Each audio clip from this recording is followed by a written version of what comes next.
পরিতাপের বিষয়, শহীদ রাষ্ট্র জিয়া রহমানকে বিনা দোষে তাকে বন্দী করা হয়। 7 নভেম্বর আবার সিপাহী এবং জনতার বিপ্লবের মাধ্যমে তাকে মুক্ত করে নিয়ে এসে জনগণের সেবক হিসেবে তাকে নিয়োগ দেওয়া। তিনি কিন্তু জোর করে ক্ষমতায় আসেন। সেই জিয়াউর রহমানের করা পাওয়া, সেই সংবাদ, সেই জিয়াউর রহমানের আজকাল 44তম শাহাদাত বার্ষিকী। তার জন্য তার রুহের মাগফিরাতের জন্য আমরা দোয়া কামনা বলেন। আর বর্তমান প্রেক্ষাপটে আমি বক্তব্য বেশি বলবো না, আপনারা এমনি অনেক সময় হয়েছে, আমাদের তবরক বিতরণ আমরা করবো, আহ্বায়ক সাহেব বক্তব্য রাখবেন। আমরা একটা কথাই বলবো যে বর্তমান যে দেশের পরিস্থিতি, আপনাদের গত 28 তারিখে আমরা ঢাকায় আমাদের ঢাকা বিভাগীয় কারণে সমাবেশ হয়েছে।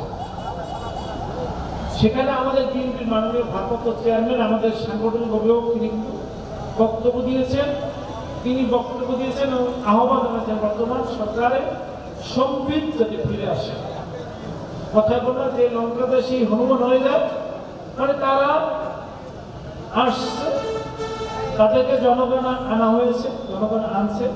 আপনারা একটা অন্তর্বর্তীকালীন সরকারের থেকে আপনার নির্বাচন অনুষ্ঠিত করবেন, অন্য কোনো কাজ তাদের আছে বলেন? জনগণ তাদেরকে কোনো ম্যান্ডেট দিয়েছে? দেশ বিক্রি, করিডোর, বিভিন্ন রকমের চুক্তি, বহির্বিশ্বের সাথে কোনো চুক্তি, এটা করার তাদের অধিকার আছে? আমাদের সংবিধান, পবিত্র সংবিধান, সেটা সংশোধনের অধিকার তাদের আছে? এটা তো সবাই জানে, শিক্ষিত সমাজ সবাই জানে, এটা তাদের অধিকার। এখানে তারা বিভিন্ন রকম কথা বলছেন। সংস্কার কমিশন সংস্কার জমা দিয়েছে, এখানে দেখা যায় পূর্বে আমরা ইসরায়েলের দিকে চলে যাই। 10 জন মেম্বারের ভোটে 10 জন মেম্বার ভোটার, 5 জন 6 জনের ভোট দিয়ে একজন চেয়ারম্যান বানায়। জনগণের মূল্য কি বলে? তাহলে পেশি শক্তি উঠে যাবে না? পেশি শক্তি অর্থ শক্তি যাদের আছে তারা কিন্তু এসে চেয়ারম্যান মেম্বার হয়ে যায়। আমরা যাই সরাসরি প্রত্যক্ষ ভোটের মাধ্যমে আমাদের স্থানীয় সরকার নির্বাচন অনুষ্ঠিত হবে, এবং স্থানীয় সরকার নির্বাচনটা পূর্বে অবশ্যই জাতীয় নির্বাচন অনুষ্ঠিত হবে, এবং সেটা ডেডলাইন আমাদের মাননীয় ভারপ্রাপ্ত চেয়ারম্যান জনাব তারেক রহমান বলেছেন ডিসেম্বরের ভিতরেই নির্বাচনের রোডম্যাপ ঘোষণা করে নির্বাচন অনুষ্ঠিত করার জন্য। যদি এই কথার ব্যর্থ হয় তাহলে আমরা আবার একটা আন্দোলন করবো না? আন্দোলন হবে বাংলাদেশের ভিতরে সবচাইতে জোরালো, কঠিন থেকে কঠিনতর আন্দোলন হবে বরিশাল মহানগরে।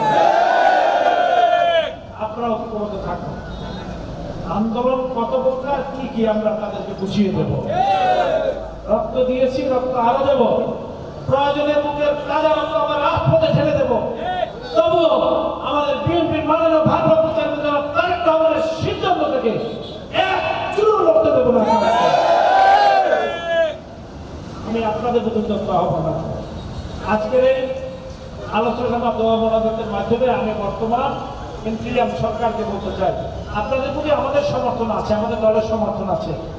আপনার দেশের জন্য যে ভালো কাজ, জনগণের জন্য ভালো কাজ, তার প্রতি আমাদের সমর্থন আছে, আপনাদের সমর্থন করে যাচ্ছি।